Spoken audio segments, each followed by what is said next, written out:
Championship and making your first start at the Texas Children's Houston Open since 2014. Welcome back to Houston. If we can get some comments on being here this week. Yeah, good to be back. As you said, it's been 11 years since I was here. It was usually the week, directly before the Masters tournament, and now it's 2 weeks before. But I've watched this tournament the last couple of years, especially since it moved to this date instead of the fall.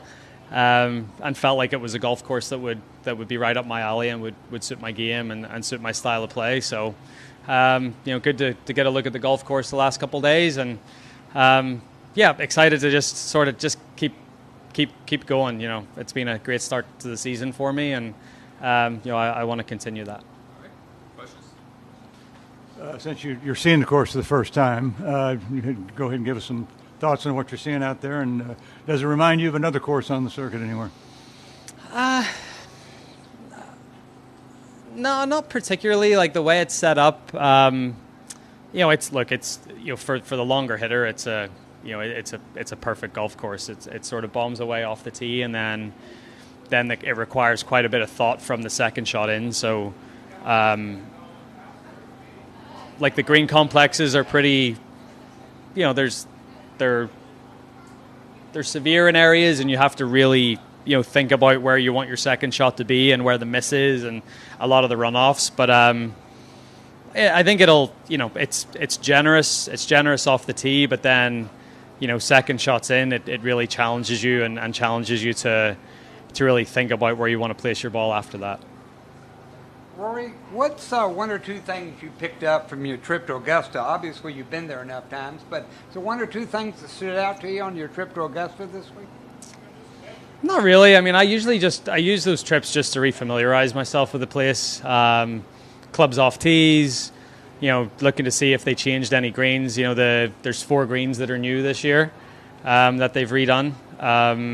So you just you have a look at those and see if there's any new hole positions they could use, stuff like that. But apart from that, it's honestly, for me, it's nice to play a practice round without people around, and it sort of takes the pressure off the start of the week for me. There's a lot of obligations, there's big commitments, whether it be from media or the par 3 tournament on Wednesday. So I just like to get up there and feel like I'm not rushed Monday, Tuesday, Wednesday, the week of the tournament, and that's usually the reason I go there. Obviously there was a lot of damage on 16. Tree fell on anything. Did you see 16 appear any different to you? Look, the loss of a few trees is definitely noticeable. But in terms of like they've had to redo that green, but it's exactly the same as what it was. So the whole play, apart from maybe a few less shadows on the green late in the day, because of some, a couple of trees that were lost. But apart from that, it's pretty much the same. Can you tell us through your thought process how you used it? Obviously, it wasn't always on your... No, I've played San Antonio the last couple of years. And yeah, I like San Antonio. I think it's a good track, and it's a good tournament, and it's a really well-run event. But as I said, I've watched this tournament the last couple of years and felt like it would be a good fit for me, good fit for my game. The aesthetics here are different, given that it's a city course. You see skyscrapers in the distance. Yeah, I think it's an amazing venue for a golf tournament. We can stay right here, like 5 minutes away from the golf course, and it's everything's so convenient and so easy. So it's a great location for sure. Do you have any standout great memories or horrible memories of Houston Open? Not really. I feel like I always played pretty average over there at the old place. So, it's fine. Yeah, I remember it always being pretty rainy. Like as always, and it looks like we're going to get a bit of rain again this week. So, yeah. We always made a big deal here about trying to set it up like Augusta. Yeah. At the end of the day, there is only one Augusta. So Yeah. You play there enough. You don't really need that. You just need to play the golf. Yeah, I just want to get a card in my hand and shoot scores and hopefully get myself in contention and try to win another golf tournament. Like it's not as if I'm playing here this week and thinking about 2 weeks' time. I'm here. I'm in the present. I'm trying to do my best this week and trying to win this golf tournament. Obviously, Rory, you're on form, as they would say over in the UK. What do you hope to get from this week, knowing that you come in such on form? I think just competitive reps. I think I want to. I'm obviously playing well. I want to keep playing well. So I think every round you play where you see good things, it just you're sort of filling up that confidence bucket a little bit. So I want to see that, and then I still. Look, it was great to get a win a couple weeks ago, but I still feel like I could have played a lot better. There was, I tried to poke holes in a lot of my game last week and think about things I could do better, and there was definitely a few things that I could work on or do better. So it's a good opportunity to go out and see if some of the work I did at home and I'm continuing to do here, hopefully it's all going in the right direction. Were you aware of how well Tony's played here the last year? I think he's 29 under the last 2 years. Yeah. Any thoughts on that? Look, in any other sport, you maybe look at what your opponents or competitors are doing, but like I just, if I go out this week and I, shoot 465s, pretty sure that'll be okay. Yeah, so I just have to worry about myself. You're not playing Tony. Exactly. I'm playing Memorial Park this week. Did you pick anybody's brain when deciding to come here over San Antonio with maybe about the course changing from being in the fall to now in the spring? Yeah, not.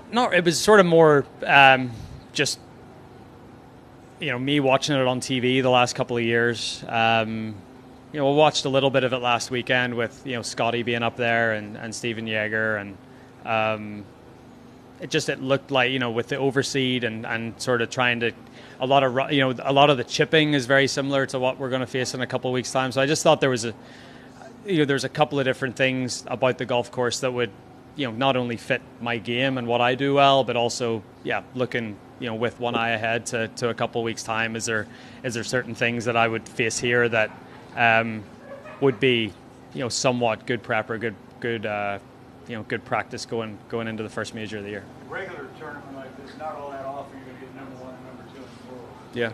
Is there a rivalry between you and Scottie?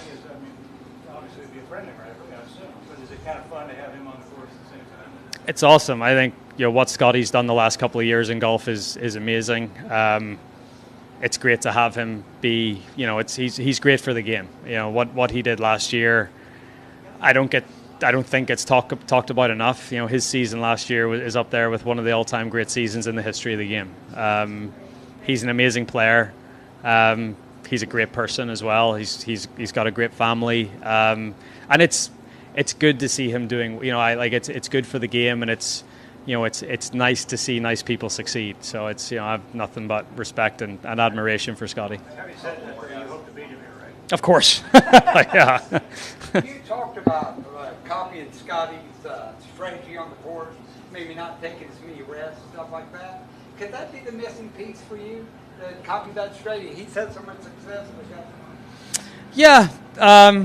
I've had quite a bit of success too, though, so I don't think there's a lot of missing pieces, so to say. But I think you're always looking around and seeing if there's, certain things you can maybe take out of someone's game. And I think it's hard to not look at what Scottie's done the last couple of years and not take notice and sort of try to dig in. Okay, why has he been able to separate himself a little bit from the rest of his peers at this point? And to me, one thing he was definitely doing a little better than me the last couple of years was that sort of course strategy and course management, and that's something that it's forced me to look at and maybe be a little more thoughtful and diligent with that side of it.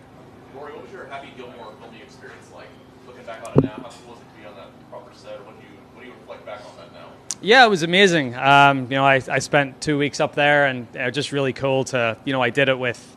Spend a lot of time with Scottie and Brooks and Bryson. It was sort of the four of us that were up there filming a lot of the same scenes. And yeah, it's really cool to be, Happy Gilmore was one of my favorite movies growing up. So to be acting alongside, or acting, don't know if you could call it acting, we'll wait and see. But, with Sandler and, all the rest of the cast, it was an unbelievable experience. I certainly do not have a future in movies or acting, but it was an amazing experience. Depends how firm it is, but yeah, I think that's the one thing. Even when I went to it, I thought like in firm conditions it could really help just having that little bit extra spin around the greens, an extra spin with some of the the iron shots coming into the greens. But yeah, like it depends. If it rains, I think it almost could be like a little more challenging because it's a bit spinnier. But if it's firm, it could certainly help. Scottie, Rory, you talked a little bit about how golf can be more relatable, how you can be more friendly to the media, players. All players show emotion on the golf course. The difference is it's all captured on video these days, whether it be, whoever, Peyton last week or whoever it is. You've shown emotion. Can that make golf more relatable to the average guy? The average golfer who obviously plays, knows how hard it is, shows emotion on the course. Can that be relatable to... It can be relatable, but at the same time, you want to try to set a proper example. Like, you don't want 10-year-old kids punting their putters across the green every time they miss a putt. But at the same time, it shows that we are human. It shows a human side to ourselves, but at the same time, we have a responsibility to set an example, and golf is a lot about the etiquette of the game and doing the right thing, and so there's a balance to be struck there. All right, guys. Thank you. Thanks, Rory. Thank you. Thank you, Roy.